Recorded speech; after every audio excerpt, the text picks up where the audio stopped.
Hello everyone and welcome to another computer case review, and this time it's another case from MSY. Now you're probably staring at this nice plain box, and that's because the designs are on the sides of the box. This is the front of the box. I don't know. It's orientated weird, okay? So let's just leave it at that. And if you've already read the title and you've already seen the thumbnail, you are looking at a Rota K500 case. That's still in its box. Now I just got this from MSY just now. It's a heavy case, and it's the most expensive case I've ever bought for a budget sort of review, being a $77 case. I was going to go get the micro R-line case, but they were out of stock.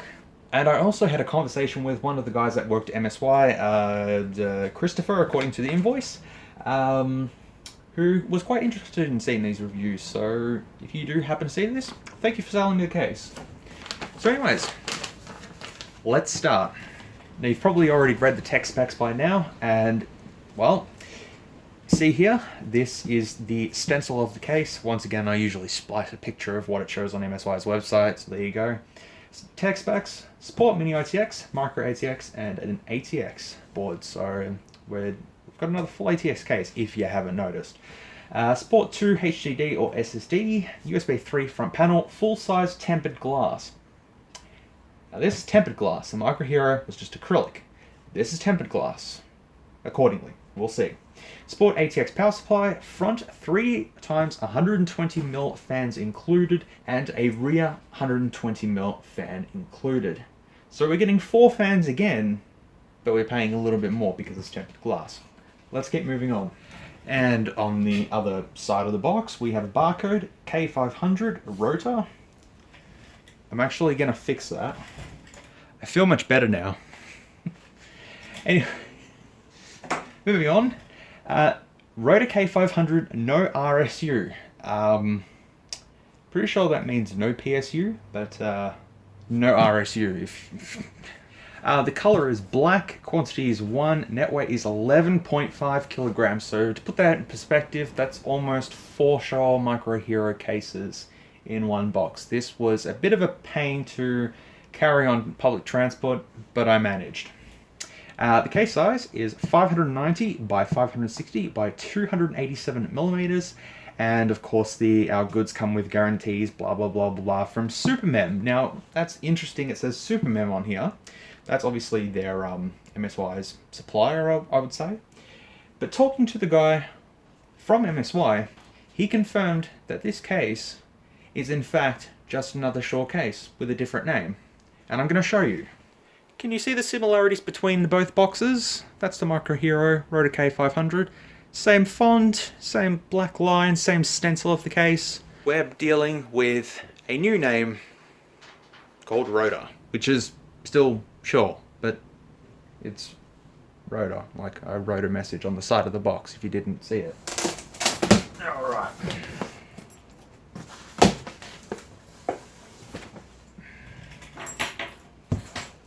Well, this is a different unboxing experience, I must say. What? It comes in a bag. It is out of its box. Let's see what this thing looks like, apart from this pictures on MSY's website.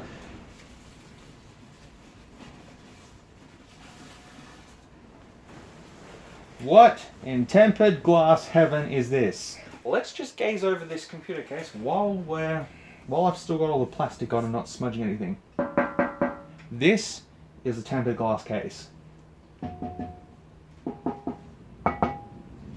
And of course, all 4 panels are tempered glass. Now that is something Shaw has not done. So yes, we have the 120mm fan already pre-installed, a cutout for your IO shield, 7 expansion slots, a toolless PCI bracket holder thing, which just comes off like that. It's still plastic, but if it does the job, it does the job. And a place to install an ATX power supply.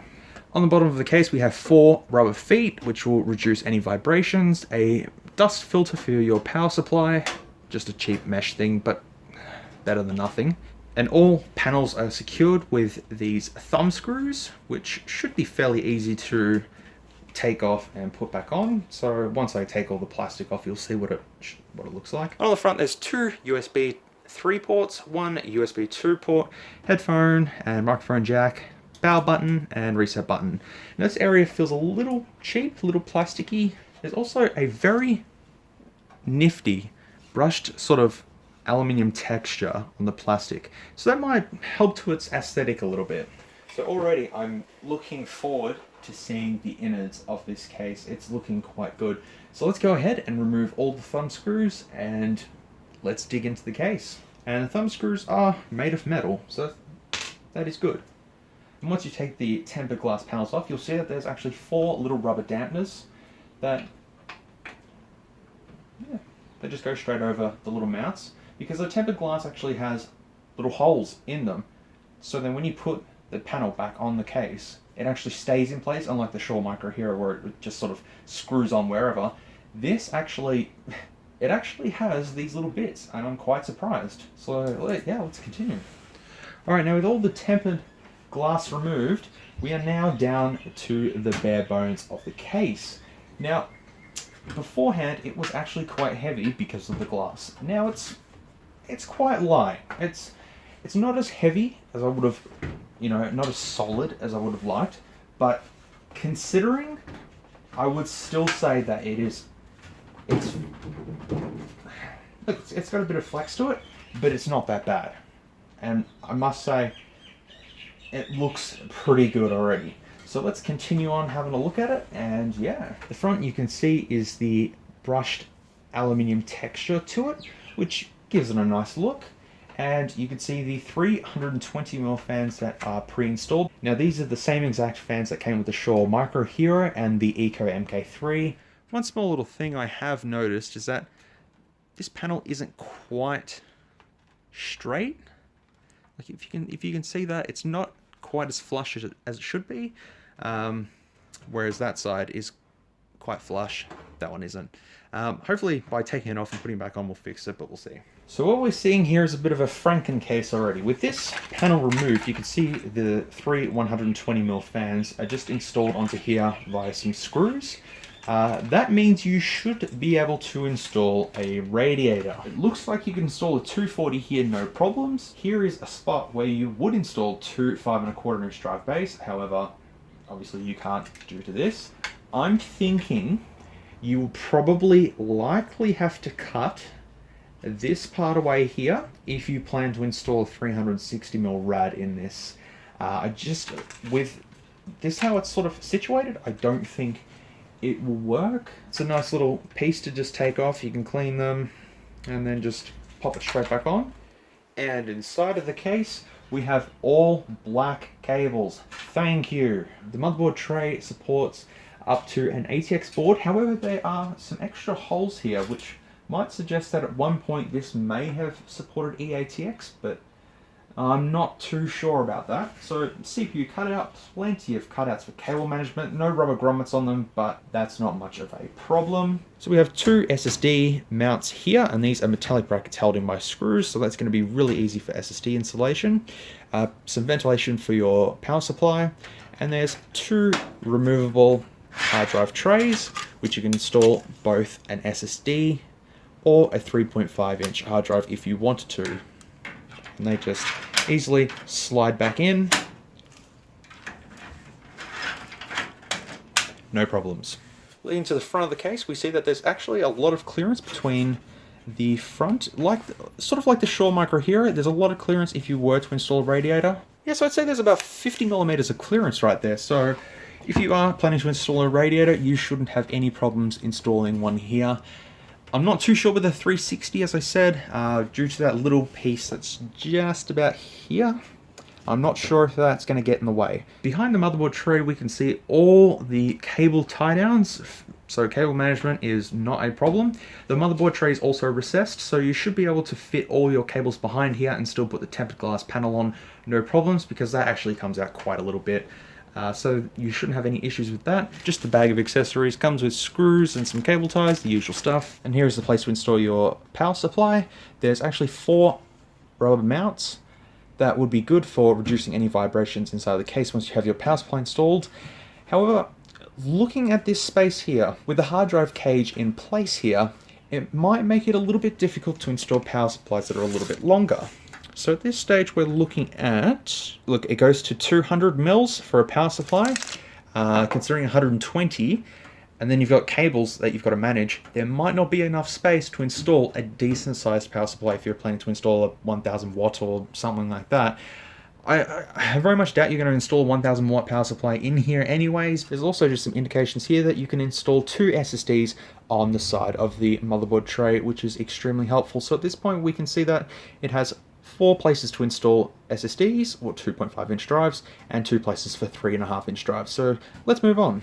And taking the top of the case off. And once we've taken the top panel off the case, we can see it just has ventilation right through. You can't install the fans directly to there. They obviously will go on top. We'll get to that in a second.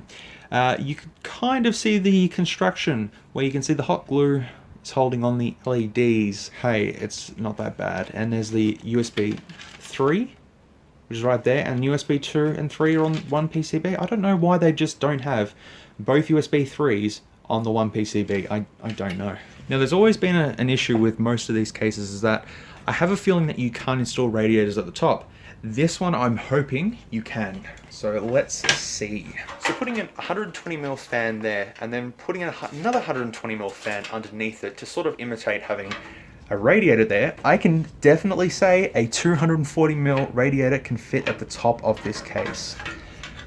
Finally, that is a large amount of space to install a radiator. To be on the safe side, I'd say you have about 70mm of clearance to install a radiator, so that would have your fans and then your radiator attached to it.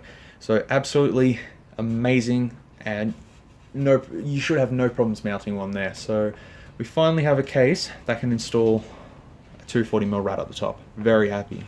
And just having a better look at the fans here, they are the same as on the Shure Micro Hero and Echo MK3, and you can see the 7 expansion slots, and yes, they are the ones you have to pop out, so hopefully I won't have any problems like I did with the Echo MK3 and having to sort of pop them out, but there is one that's removable there.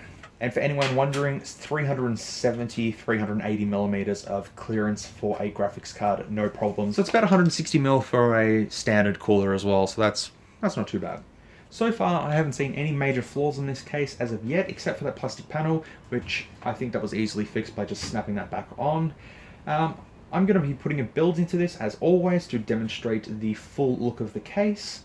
So let's go ahead and put a complete build into here. And I'm not just going to put any regular build. I'm going to be putting something a bit more decent than my usual ones. So let's go ahead and do that and see how it looks. And I'm happy to report that a 120mm rad easily can be installed at the top, so that means a 240mm rad can also be installed, so that is a big bonus for me. Okay, after 1 hour of building this computer, it is finally done, and we're ready for the first power on. So here we go, in 3, 2, 1. Whew. Oh, my board does that. Don't worry, it's fine. Wow. It'll do it again. So now we have a fully assembled system running pretty much the stock fans with 2 extra ones at the top. This case is on the larger side, so if you plan to sort of have this in a smaller space, you might have to sort of measure it out. Take note of the measurements that were on the box in the first part of the video. Otherwise, this build took me an hour, and it was pretty much flawless. Everything went into exactly where it was supposed to go.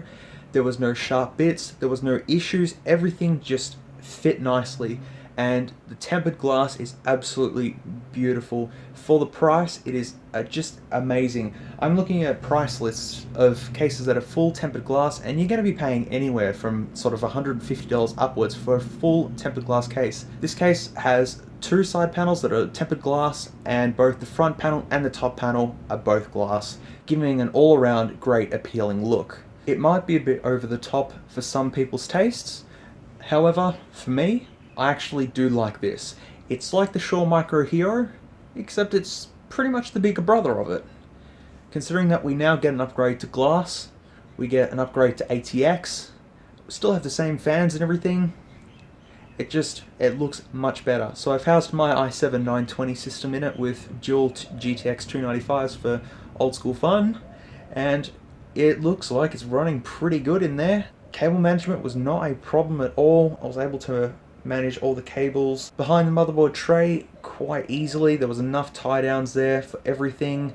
I was able to install all hard drives that were available, and yes, you can install another 2 hard drives on the motherboard tray. For the price that you're paying, I know it might sound a little bit daunting to some, but for what you get, having full tempered glass and being of decent build quality, I would highly recommend this case to anybody who wants to build something, you know, over the top, nice, elegant, gaming look sort of thing, to chuck your new Ryzen build in it if you wanted to.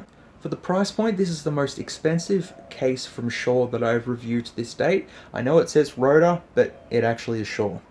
And it's the most expensive one I've done to date, but I'm very happy with the price, considering there are so many options out there that are over $150, and this is only $77.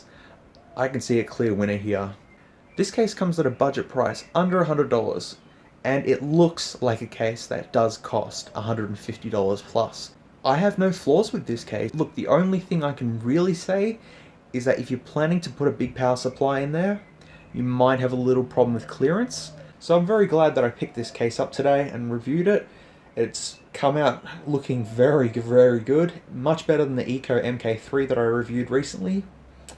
So I hope you enjoyed watching this video. If you want, feel free to share this video, comment on it, do whatever you like. Anyways, this has been another video review of the Shure K500 ATX full tempered glass case. I hope you enjoyed watching this video, and we'll see you in the next one. Hey, thanks for watching. If you liked this video, feel free to leave a like or a dislike if you didn't. Comment below if you would like to see more content like this. We'll see you in the next one.